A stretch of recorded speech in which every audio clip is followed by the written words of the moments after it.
할렐루야. 하나님의 의로운 손으로 우리를 붙들어 주신다는 찬양이 얼마나 은혜가 되고 힘이 되는지 모르겠습니다.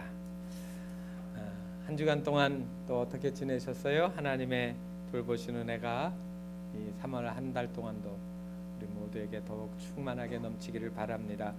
오늘 오전부터 9시에 일부 예배를 처음 또 시작을 했습니다. 우리 중고등부 학생들, 그 다음에 일부 예배 오는 그동안 마음이 좀 무거웠던 것 중에 하나가 정영호 집사님이 일하는 문제 때문에 예배를 못 드렸는데 아침에 일찍이 또 일부 예배 또 왔어요. 그래서 감사하고 또 여러분들의 자녀들이 하나님을 잘 경외하고 할 수 있도록 또 그렇게 지도해 주면 좋겠습니다. 우리 중고등부에 다니는 이웃에 있는 학생들 또 자녀들 우리 예배를 통하여서 하나님을 만날 수 있도록 그렇게 도와주시면 고맙겠습니다. 어떤 부자가 몸보신을 잘하며 살아서 오래 살았습니다. 80까지 살았는데 기운도 좋고 아직도 더 많이 사실 것 같아요. 집을 보면 큰 집도 이루었습니다. 집안에 온갖 것들이 다 가득 채워졌습니다. 너무 좋았습니다. 그래서 더 살고 싶은 욕망이 살수록 자꾸 더 생기는 겁니다. 그래서 그분이 하나님께 부탁을 했습니다. 하나님, 저는 더 많이 오래 살고 싶어요. 저 좀 더 오래 살게 해주세요. 그러면서 부탁을 했습니다. 그때 하나님이 그래, 더 살게 해줄 텐데 그러면 너는 나한테 뭐 할래? 그랬어요. 그랬더니 하나님, 저 돈 많거든요. 저를 더 오래 살게 해주시면 2000년만 더 살게 더 해주신다면 제가 제 재산의 절반을 다 드리겠습니다. 그때 하나님이 빙그레 웃으시면서 이렇게 대답하셨어요. 그래, 2000년 살게 해달라고? 그래, 나도 너한테 오래 살게 해줄 텐데 너 깎아가지고 절반만 준다고 했으니까 나도 깎아서 1000년만 더 살게 해줄게 그랬습니다. 아니, 이게 웬일입니까? 1000년을 더 산다니요. 그래도 이 사람 너무 기분이 좋았습니다. 그날 저녁에 식구들 다 모아드리고 친구들 모아드려 놓고 잔치를 했습니다. 하나님이 내가 재산의 절반을 드린다고 했더니 1000년을 더 살게 해줬다고. 잔치를 한참 하고 먹고 마시고 그리고 그날 밤 잠에 드셨는데 심장마비로 그만 돌아가시고 말았습니다. 화가 났습니다. 아들이 하나님이 우리 아버지한테 1000년을 살게 해주신다고 왜 오늘 밤에 이렇게 하룻밤 사이 돌아가게 하시느냐고 하나님한테 항거를 했습니다. 그때 하나님이 빙그레 웃으시더니 이렇게 대답하시는 거예요. 너 성경도 안 읽어봤니? 1000년이 하루 같고 하루가 1000년 같은 이 한 가지 잊지 말라고 했는데 내가 1000년 살게 해준다고 하는 건 하늘의 시간이고 너한테는 하루일 수 있잖아. 여러분, 사람들은 돈 많이 가지고 나면 모든 것이 다 행복한 줄 압니다. 다 모든 것이 다 해결되는 줄 알아요.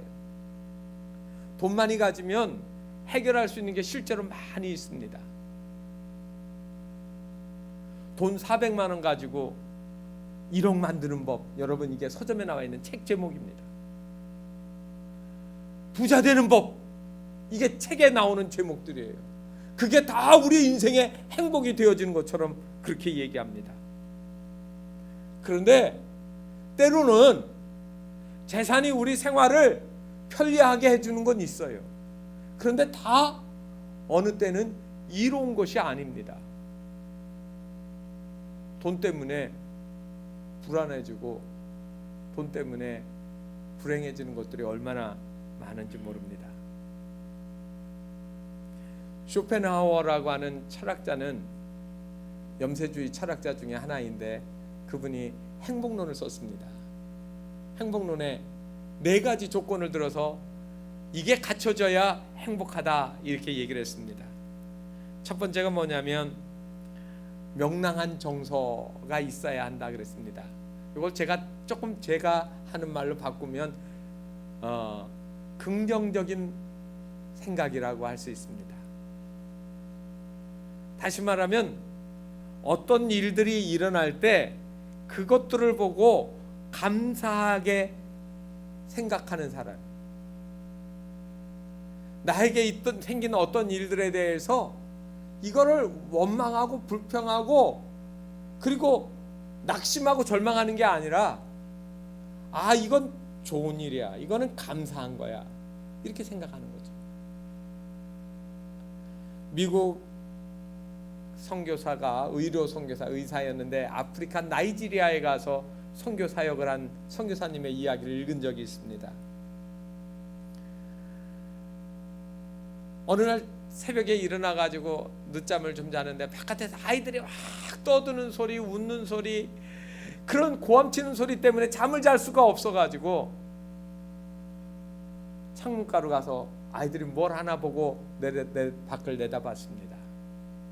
어제 밤늦게까지 질차로 활동을 하고 그리고 피곤해서 밥을 못 해먹고 요리를 못 하고요, 냉장고에서 캔 하나 뜯어가지고 그리고 저녁을 때우고 나서 바깥에 있는 쓰레기통에다가 병들을 하고 그 다음에 깡통 몇 개를 거기다가 집어넣어놨는데 아이들이 그 쓰레기통에서 깡통을 꺼내가지고 발로 걷어차며 노는데 너무너무 재밌게 노는 거예요.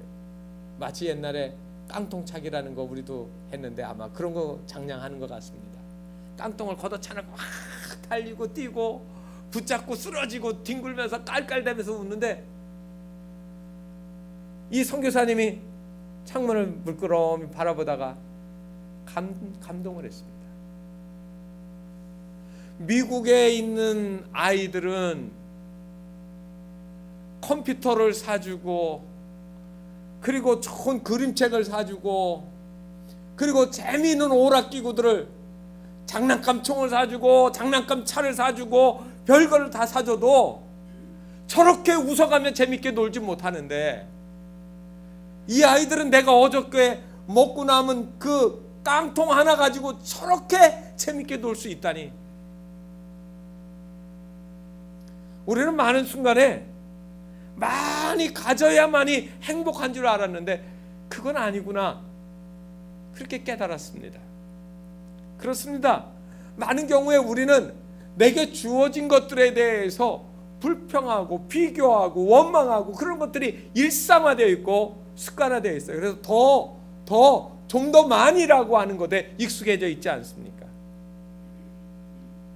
그래서 명랑한 정서, 어떻게 말하면 긍정적인 사고를 할 줄 아는 사람, 주어진 것들에 대해서 감사할 줄 아는 사람.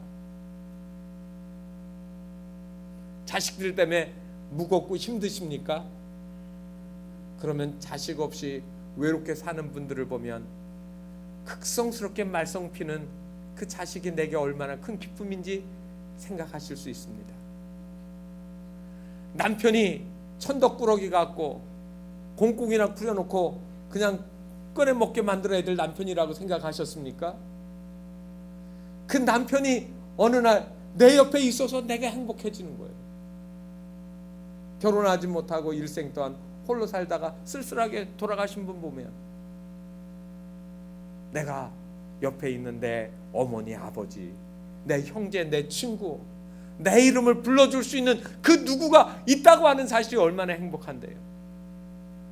모든 것들을 보면서 긍정적으로 보고 받아들일 수 있는 마음이 얼마나 복된 마음인지 모릅니다. 두 번째로는 건강한 몸이 있어야 된다고 쇼펜하우어는 얘기했습니다. 당연한 얘기죠. 건강한 몸으로 무엇인들 못하겠습니까? 또 하나는 정서적인 평온함이에요. 이거는 자족의 마음이라고 할 수 있습니다. 감사하는 거, 내게 주어진 지금 현재 이 상태로 이것조차도 감사하는 거예요. 그리고 마지막으로는 약간의 여유의 재산이 있어야 된다라고 재산에 대해서 이야기를 했습니다. 매우 실리적인 이야기를 한 거죠. 그러면서 이 재산을 쇼펜하우어는 세 가지로 나누어 얘기했습니다. 하나는 꼭 필요한 재산, 없으면 안 되는 거 있죠. 여러분 뭐와 관계 있냐면 이 재산은 의식주와 관계 있습니다. 먹는 거, 입는 거, 자는 거. 옷 벌거벗고 나갈 수 없잖아요. 굶고서야 어떻게 일할 수 있습니까? 이슬을 피하고 바람과 눈비는 피할 수 있어야죠. 이거 사람이 살아가는 동안 기본적으로 가져야 될 거예요.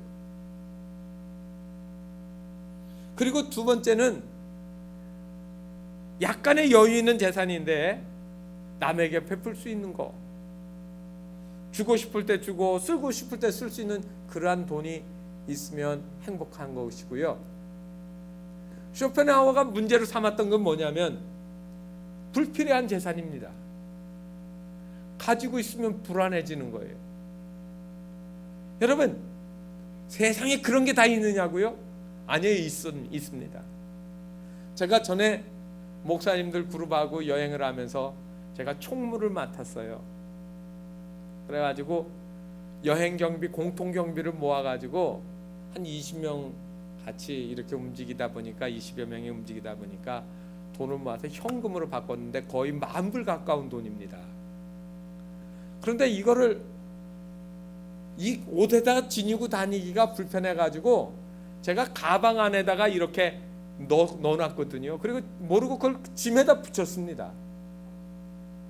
미국에 그 여행을 할 때는 TSA라고 그 미국 국토안보국에서 여행이 통제하는 시스템이 있습니다. 그래서 열쇠를 꽉 잠가 놓으면 레이저 검사를 해가지고 그 검사해야 될 품목이 있는데 뚜껑이 안 열리면은요 가방 열쇠 부분 부셔가지고 열어가지고 검사한 다음에 테이프 감아가지고 통과시켜 버려요. 그러니까 이 그러한 열쇠, 규격품의 열쇠로 뭐든지 열 수 있는 거 아니면은 열어놓으라고 합니다. 열어놓으라고. 그런데 저는 그것도 잠갔어요. 그리고 그 안에 돈 넣습니다. 엑스레이 통과하다가 돈다발이 발견되어지면 아마 그거 뜯어가지고 무슨 돈인가 마약과 관계 있는지 검사할지도 몰라요. 그런데 그거 제 돈 아니에요.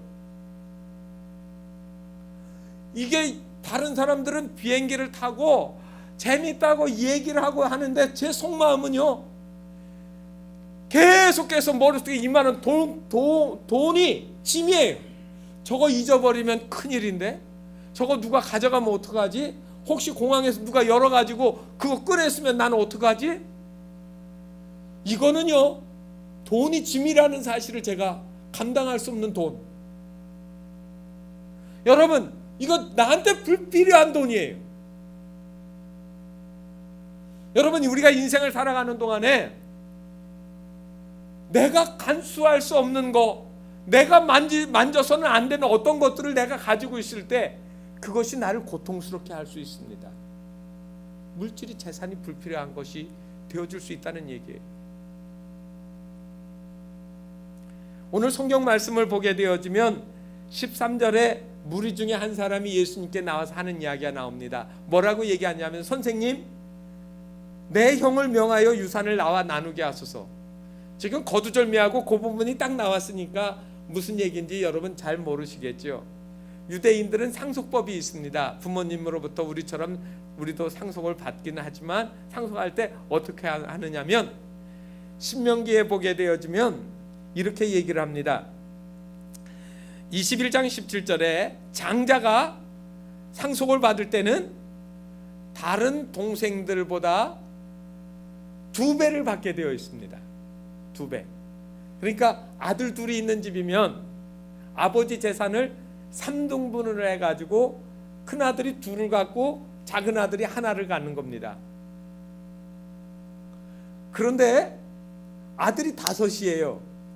그러면 어떻게 나누는 줄 아세요? 전체 재산을 딱 나눠서 반은 큰아들이 갖습니다. 그리고 나머지 반 가지고 4명의 아들이 나눠 가지고 갖는 거예요. 요즘에 우리나라 법으로는 그런 법이 없습니다. 그런데 지금 이 사람은 보니까 형이 있는데 형이 동생한테 줘야 될 목, 어쩌면은 반도 안 되는 거, 형님의 가진 그 반도 안 되는 거를 제대로 안 주고 숨겼든지 떼어 먹었든지 어땠든지 지금 불만이 있습니다. 예수님이 바리새인들하고 이야기를 하고 이런 것들을 쭉 이야기를 하면서 얘기를 할 텐데, 이 사람은 예수님 앞에 와가지고 온통 머릿속에 무슨 생각만 하냐면 유산을 어떻게 내가 제대로 받을 것인가. 여러분 교회 오셔도 오늘 예배 끝나고 결혼식장에 가고 그 다음에 개 모임에 가서 개돈 태우고 그 다음에 뭐 학교에 가서 아이들 학교 가지고 갈 거 사가지고 장 봐가지고 뭐 옷을 어떻게 하고 양말이 뭐 어떻고 하면서 잔뜩 있으시면은 제가 아무리 설교를 해도 여러분 마음속에 뭐만 가지고 있느냐면은요 그것만 머릿속에 돌아요. 눈은 동그랗게 저를 쳐다보는데 그 다음부터는 저하고는 상관없어요. 오늘 예배 끝나고 나면 목사가 무슨 얘기했는지 하나도 생각 안 나요. 아마 지금 이 사람은 예수님 앞에 단도직입적으로 내 형의 유산을 좀 나에게 나눠주도록 내 것 좀 챙겨달라고 지금 랍비인 예수님한테 얘기하는 거예요. 예수님은 우리에게 가르쳐 주시고 말씀하시는 이유가 뭡니까? 돈 버는 법, 재테크를 가르쳐 주시는 게 아니고 영혼의 기쁨, 영혼의 축복, 영혼의 구원에 대해서 말씀하시거든요. 근데 예수님한테 와가지고 내 형님으로부터 내 목 좀 제대로 찾아달라고 얘기하니까 예수님이 이렇게 했어요. 뭐라고 했습니까? 내가 너희의 재판장이냐? 물건 나누는 자로 나를 세웠느냐? 그리고 나서 그 사람에게 탐심을 물리쳐라. 사람의 생명이 그 소유에 넉넉한 데 있지 않다. 이야기를 딱 하시고 나서 비유의 이야기를 하신 겁니다. 비유의 이야기는 여러분 잘 아시는 거예요. 그 사람에게 들려주는 비유인데 어리석은 부자의 이야기입니다. 어느 농부가 농사를 졌는데 한 해 농사를 졌는데 너무 많이 거둔 거예요. 창고 곳간에다 막 집어넣는데 다 안 들어갑니다. 그러니까 더 증축도 해가지고 더 집어넣는데 또 안 들어가니까 옆에다가 또 하나 큰 창고를 짓고 거기다 집어넣습니다. 어마어마한 소득을 거두었습니다. 그리고서 생각하기를 야, 여러 해 동안 내가 농사 수고 안 해도 나는 잘 사는 부자가 됐구나. 그래서 자기 영혼에다가 속에다가 이렇게 속삭이면서 얘기합니다. 내 영혼에게 이르되 영혼아, 여러 해 쓸 물건을 많이 쌓아두었으니 평안히 쉬고 먹고 마시고 즐기자. 그랬더니 하나님이 하늘에서 보고 웃으시면서 하신 말씀이 어리석은 자여 오늘 밤에 내 영혼을 도로 찾으리니 그러면 내 준비한 것이 네 누구의 것이 되겠느냐? 하나님이 질문하셨다 이 말입니다. 그리고 그 비유의 말씀을 마치신 후에 예수님이 이렇게 정리를 하셨어요. 자기를 위하여 재물을 쌓아두고 하나님께 대하여 부요하지 못한 자가 이와 같으니라. 오늘 말씀의 키워드입니다. 하나님에 대해서 부요하지 못한 자가 이와 같다. 어리석은 자라 이 말이에요. 멸망의 지옥에 가는 줄도 모르고 물질만 붙잡고 아웅다웅 살다가 멸망하지 않겠느냐 하는 이야기를 하시는 겁니다. 그러면 제가 조금 있다가 하나님에 대해서 부요한 자가 무엇인지를 여러분에게 말씀을 드리도록 하겠습니다. 오늘날 현대인들은 왜 사는지 모르겠어요. 많이 벌려고 새벽부터 밤늦게까지 일하고도 모자라서 더 일해야 되고 많이 일해야 된다라고 생각해요. 앤서니 라빈스라고 하는 사람이 쓴 책이 있습니다. 내 안에 잠든 거인을 깨워라 하는 책입니다. 유명한 책이에요. 그런데 거기에 보면 무슨 얘기가 나오냐면 나야가라 증후군이라는 이야기가 나옵니다. 나야가라 증후군, 영어로는 신드롬이라고 하죠. 증후군을 미국의 그 카나다와 미국 사이에 흐르는 그 오데오에서 흘러나온 물이 이렇게 쭉 흘러가지고 폭포를 이루는 그 나야가라 폭포의 이야기인데, 가보면 그 강물이 위에서 흐를 때 막 이렇게 급류로 흐르는 게 아닙니다. 거의 평지를 흐르기 때문에 강폭도 넓고요. 그리고 물이 잔잔하게 흘러요. 시끄럽지가 않아요. 그러면 새들이 이렇게 날라와서 그 강에서 노는데 이렇게 나무가지나 뭐 이렇게 떠내려놓은 물건이 있잖아요. 그러면 거기에 앉아가지고 마치 아이들이 뽀드놀이 하듯이, 물놀이 하듯이 말이에요. 거기서 노는 겁니다. 그러다 새 한 마리가 나무가지 위에 올라앉아가지고 흐르는 물에 가만히 있으니까 저절로 세상 구경할 수 있고 재미있어요. 꾸벅꾸벅 졸아요, 새가. 한참 졸다 보니까 갑자기 막 그냥 바람이, 회오리 바람이 불면서 갑자기 아래로 나무가지가 떨어지려고 하는 겁니다.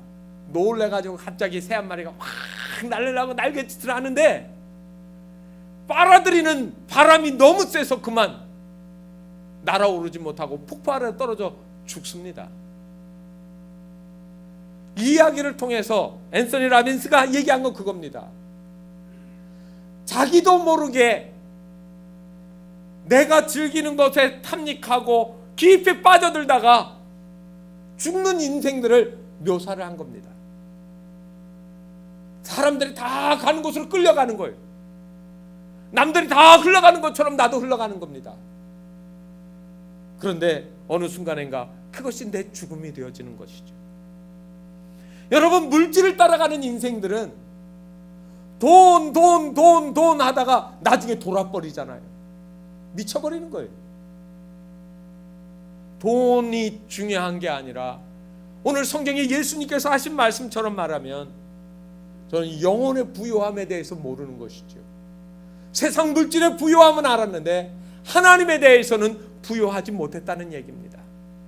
오늘 성경 말씀을 보면 부자가 가지고 있는 착각이 몇 가지가 있습니다. 가끔 어르신들 얘기할 때 그런 얘기예요. 여러분, 이거는 생활의 지혜고 삶의 지혜입니다. 여러분, 그렇게 하시기 바랍니다. 죽을 때까지 돈을 가지고 절대로 자식들한테 물려주지 말라는 거예요. 요 자식들도 영리해서 부모에게 돈 있을 땐 부지런히 와서 인사도 하고 그냥 뭐 열심히 하는데 돈 없으면 서로 안 맡으려고 하고 서로. 그러니까 요즘에 부모님들끼리 모여가지고 절대로 자식이 어렵다고 해도 돈 주지 말고 끝까지 가지고 있어야 자식이 효도한다고. 왜 이렇게 됐는지 모르겠어요. 주말마다 찾아오게 하려면 돈 주지 말고 끝까지 가지고 있으라. 여러분, 그런데 이것들은 자식 잘못 길렀다는 얘기 아니겠습니까? 자식이 부모님 인격이나 부모님의 사랑에 감동해서 오는 게 아니라 부모님의 돈 때문에 온다고 하면 그 자식 잘못 길렀다는 얘기 아니에요. 여러분, 돈 때문에 사람이 행복해지는 거 아닙니다. 오늘 성경에 있는 말씀에 보면 부자가, 제가 보니까 4가지 착각하고 있는 게 있어요. 착각을 영어로 넌센스라고 합니다. 생각을 잘못했다 이 말이죠. 넌센스예요. 여러분, 어떻게 하고 있는지 아십니까? 첫째는 재물이 다 자신의 거라고 생각을 하고 있습니다. 오늘 12장 18절 19절에 보게 되어지면 나라고 하는 I, 영어로 말하면 I, my, mine 하는 그 말이 내가라는 말을 2절 안에 몇 번이나 했는지 여러분 세보셨습니까? 자그마치 6번 나옵니다. 6번. 내 곡식, 내 곡간, 내 영혼, 내 것, 나. 여러분, 뭐에 관심이 있어요? 나 하나밖에 몰라요. 내 것밖에 몰라요. 성숙한 사람일수록 내 거가 아니라 내 주변의 사람들을 보고 이웃들을 생각하고, 믿음으로 산다라고 하는 건 뭐예요? 하나님 사랑하고 이웃을 내 몸과 같이 사랑하는 거잖아요. 이게 인간답게 사는 것이고 하나님이 기뻐하시는 삶인데, 이 사람은 들여다보는 게 내 인생이에요. 나에게 얼마나 만족을 줄 것인가, 나에게 얼마나 욕구를 채워줄 것인가, 내 거에 대해서만 관심이 있어요. 두 번째로, 이 부자는 모든 것들을 내가 결정하고 내가 생각한 대로 되어진다라고 생각하고 있습니다. 그래서 오늘 성경 말씀을 들여다보면 이 사람은 내 영혼아 쉬고 평안히 마시고 먹고 마시고 즐거워하자라고 자기 인생에 대해 자기가 명령하고 있습니다. 내 영혼에 대해서 말씀하실 분이 누굽니까? 하나님이 말씀하십니다.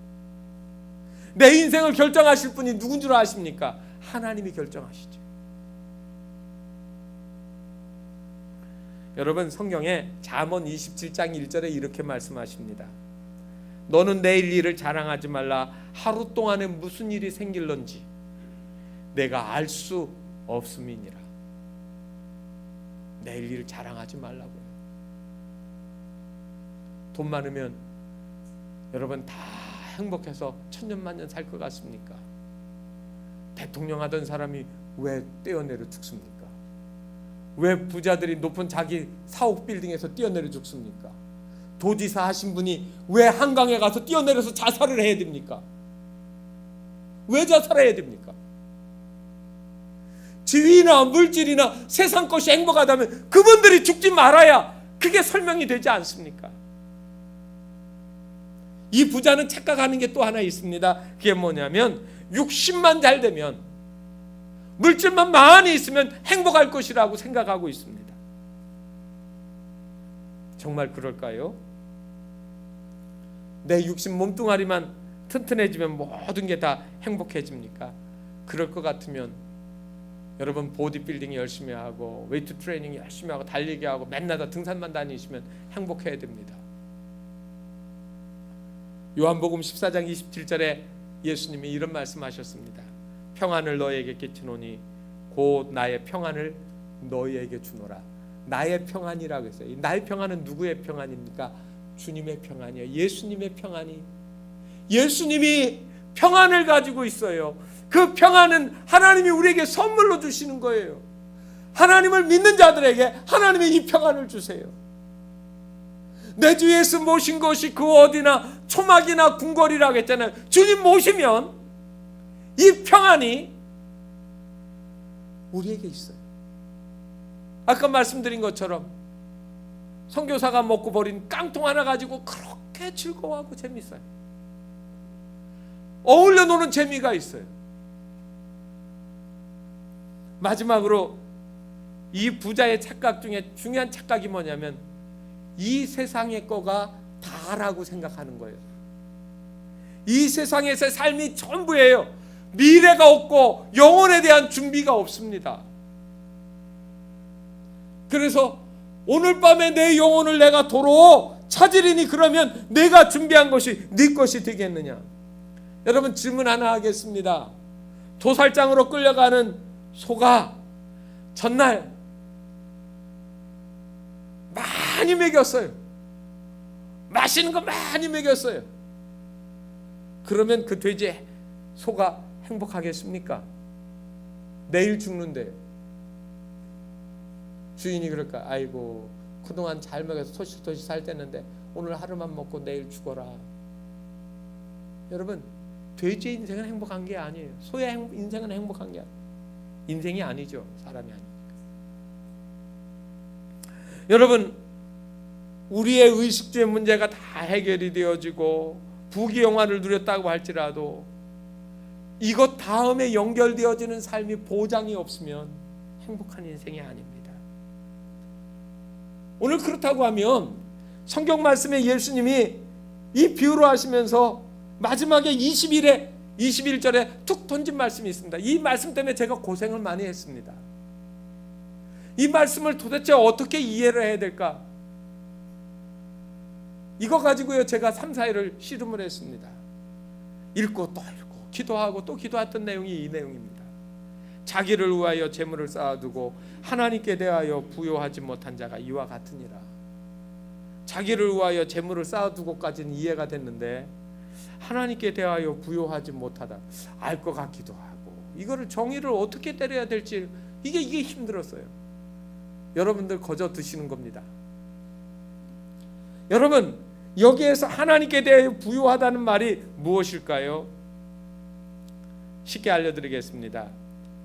하나님께 부요하다는 것은 내가 하나님의 소유가 되는 것이라고 제가 정의를 내렸습니다. 하나님께 대하여 부요한 건 하나님의 소유가 되어지는 거예요. 쉽게 말하면 나는 태어날 때 아무것도 없어요. 그런데 태어나서 보니까 아버지의 이름으로 집도 있고 밭도 있고 차도 있고 농장도 있고 막 빌딩도 있고 부자세요. 그러면 나는 그냥 놀고 아버지 얼굴만 쳐다보고 있으면 나중에 아버지 거가 누구 거 되는 겁니까? 아들이니까 아들 거가 되는 거예요. 여러분, 하나님은 부자세요. 하나님은 온 우주를 창조하신 분이세요. 우리의 구세주세요. 우리의 영혼의 주님이 되어주시는 거예요. 그 주님하고 우리가 딱 연결되어지면 뭐가 생기냐면 생명이 생기고요. 그 다음에 하나님 나라의 아름다운 보화가 다 누구의 것이 되냐면 자녀된 자의 것이 되어지는 거예요. 그래서 우리의 가장 큰 복은 뭐냐면 예수 그리스도를 구주로 믿고 나면 하나님의 자녀가 되어지고 영생을 선물로 받고 금생간에서 약속 있는 복을 받아요. 그런데 많은 사람들이 하나님과 연결되어지는 이 복은 모르고 땅에 있는 복, 그 돈 얄쌍한 거 조금 얻기 위해서 목숨을 건다니까요. 죽을 뚱말뚱 살아가요. 그런데 나중에 죽고 나면 오늘 질문했잖아요. 내 그것이 쌓아놓은 것이 네 것이 되었느냐? 내 자식 거? 아니야. 그것도 다른 사람 다 쪼개가. 아무것도 없어요. 여러분, 누구의 것이냐고 질문합니다. 지금 하나님이. 여러분, 우리가 영원히 잊히지 않고 놓치지 않는 것들이 있습니다. 그 하나님이 우리에게 주시는 거예요. 그 부분을 깨달은 사람의 이야기가 성경에 나옵니다. 삭개오가 예수님 만나고 나서 구원을 딱 얻고 나와 보니까 땅의 것들이 별거 아니에요. 그래서 내가 내 자산의 절반을 떼어 가난한 자들에 주고 누구의 것을 퇴화한 것이 있으면 4배나 갚겠습니다. 여러분, 이거 무슨 얘기 같지만 이 큰 거 보니까 이 작은 거 별거 아닌 것들 이거 그냥 쪼갤 수 있는 거예요. 예수님의 머리에다가 향유 300데나리온이나 더 되는 이 향유를 부은 여인의 이야기를 여러분 아십니까? 예수님을 만나고 보니까 내가 쌓아놓았던 이 병에 있는 향유, 내 결혼 지참물일 수도 있고 내 미래를 꿈꿔줄 수 있는 이것들 예수님에게도 아낌없이 부을 수가 있는 거예요. 여러분, 오늘 이 말씀을 들으면서 우리가 구분하면 좋겠습니다. 둘 중에 하나, 이 부자처럼 살아갈 수 있는 방법이 있고요, 예수님을 내 구주로 믿고 살아갈 수 있는 방법이 있습니다. 루치아노 파바로티라고 하는 유명한 이태리 성악가를 아시죠? 테너 가수인데, 그런데 그가 성악가로 되어지는데 중요한 역할을 한 게 아버지래요. 본래 이 파바로티는 대학에서 교육학을 전공했답니다. 노래는 잘하지만 그는 교사가 될까 생각해서 교육학을 전공을 한 거죠. 그래가지고 갈등을 하고 있을 때 아버지가 파바로티를 불러다 놓고 의자를 2개를 딱 갖다 놓더니 간격을 벌려놓고 앉아라, 가운데 앉아봐라. 가운데 공간인데 어떻게 앉아? 앉으면 떨어지죠. 앉아봐, 떨어져요. 그러면서 이렇게 얘기했습니다. 이쪽에 앉든지 이쪽에 앉든지 둘 중에 하나를 택해야지. 2가지를 어떻게 한꺼번에 앉을 수가 있니? 내가 좋아하는 것, 내가 사랑할 수 있는 것, 내가 평생을 살아갈 수 있는 것, 그 하나를 택해서 가거라. 그래서 파바로티는 자기가 즐겨하고 평생을 하는 거로 노래를 택한 것이죠.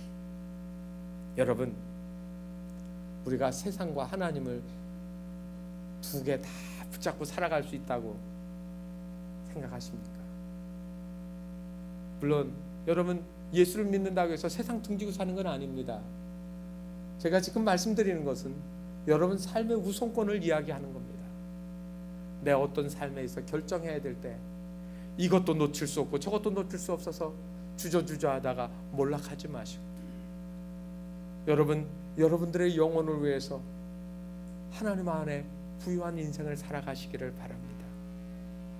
하나님 앞에서 여러분들의 인생을 살아가시란 말입니다. 어느 아버지가 부정한 방법으로 돈을 많이 벌었는데 그것 때문에 나중에 들켜서 재판을 받고 감옥을 들락날락하게 됐습니다. 어느 날 아들이 아버지를 면회 와서 울면서 아버지에게 이렇게 얘기했습니다. 나는 당신의 아들이 되었다는 것 때문에 세상을 살아갈 수가 없습니다. 부끄러워서 장가도 갈 수가 없어요. 아버지가 건너편에서 아들에게 얘기합니다. 다 이거는 너희들 잘 살게 해주려고, 너희들한테 돈을 많이 물려주려고 내가 피땀 흘려서 했는데 네가 나한테 그럴 수가 있니? 아들이 이렇게 얘기합니다. 아버지, 차라리 거지가 되어서도 정직하고 떳떳한 아버지가 되어줘야 우리가 살 거 아닙니까? 이게 뭡니까? 나는 망가졌습니다. 여러분, 뭐를 말하는 겁니까? 그릇된 가치관, 돈만 있으면 모든 게 다 해결된다고 생각했던 인생에 대해서, 돈이 가져다주는 유혹 때문에 만무니즘에 넘어가서 견디지 못했던 인생에 대해서 하나님이 얘기하시는 거예요.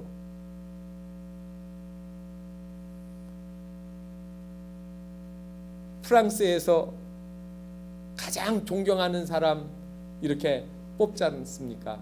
근데 6년 동안 연속 1위를 하신 분이 있어요.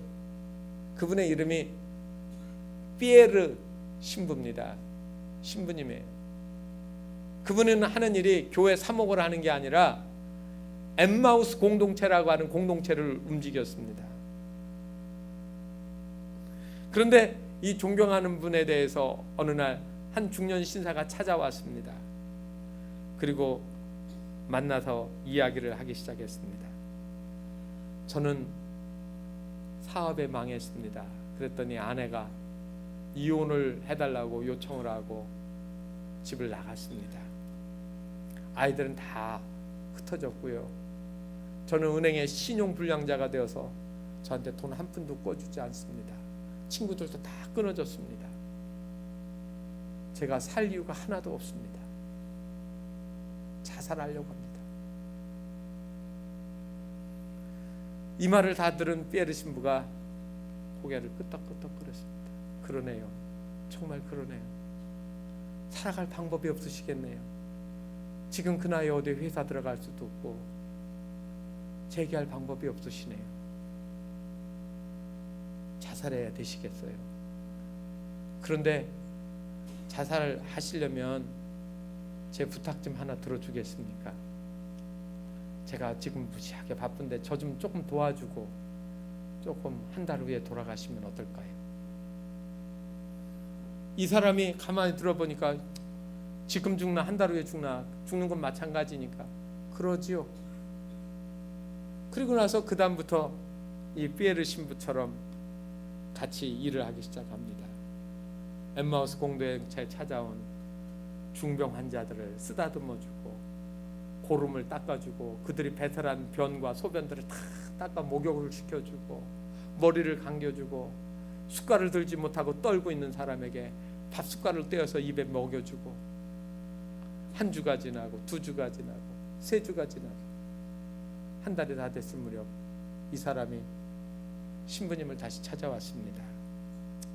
그러면서 이렇게 얘기했습니다. 신부님, 저에게 돈을 주셨거나 저에게 집을 주셨다면 저는 자살했을 겁니다.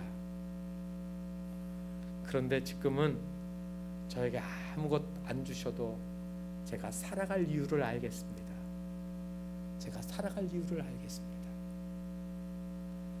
나는 살아갈 수 있습니다. 저는 건강이 있습니다. 다시 일할 수 있습니다. 그리고 행복이라는 것이 무엇인가를 깨달았습니다. 여러분, 우리 인생에 물질이 주는 풍요로움에 우리가 넘어지지 않기를 바랍니다. 돈보다 더 중요한 것들 많이 있습니다. 사랑할 사람 사랑하십시오. 나눠야 될 분들을 나누시기를 바랍니다. 내가 가지고 있는 많은 물질들 중에 적든지 많든지 쓴 것만큼만 내가 쓴 거예요. 산의 진미가 뷔페상에 잔뜩 있어도 접시에 담아서 내 입에 들어간 것만 내가 먹은 거라는 사실을 기억하시기 바랍니다. 우리의 삶에 내게 주신 하나님의 것들, 하나님이 내게 부탁한 것들, 내가 사용한 것만 하나님이 물으실 겁니다. 죽기 전에 여러분의 인생을 다 사용하십시오. 여러분의 지식, 여러분의 재능, 여러분의 건강, 여러분의 물질까지 멋지게 선용하십시오. 시간 나면 찬송도 부르고 복음도 전하고 어려운 일이 있으면 찾아가서 쓰다듬어주고 도와주고 격려해주고 하나님이 내게 주신 인생을 멋지게 향유하십시오. 그리하면 하나님이 여러분들을 잘했다 칭찬하시고 그리고 여러분들의 인생을 하나님 안에서 부유한 인생으로 삼아 주실 것입니다. 내 보물을 하늘에 쌓아두라. 바로 내 삶을 통하여 이웃들과 함께 섬기며 나누며 그리고 하나님께 드렸던 모든 삶이 바로 보물이 하늘에 쌓이는 것을 믿고 믿음으로 살아가시는 복된 삶이 되시기를 주님의 이름으로 축원합니다. 기도하겠습니다. 하나님 아버지, 우리 인생들은 땅에서 보이는 것들 때문에 보이는 것만 가지고 열심히 살으면 다인 줄 알았습니다. 그런데 돌이켜보면 우리의 인생이 그것이 아닙니다. 오늘 밤 내 영혼을 도로 찾으리니 그리하면 네 것이 누구의 것이 되겠느냐라고 하는 주님의 질문을 저희들도 오늘 이 시간 받습니다. 하나님, 우리의 인생에 가지고 있는 것 감사하고 자족할 줄 알고 그리고 긍정적으로 들여다볼 줄 아는 믿음을 주시옵소서. 또한 하나님 아버지, 그 주어진 것들 가지고 하나님을 기쁘시게 하고 하나님의 영광을 드러내는 믿음의 삶이 되게 은혜 베풀어 주옵소서. 예수 그리스도의 이름으로 간절히 기도하옵나이다. 아멘.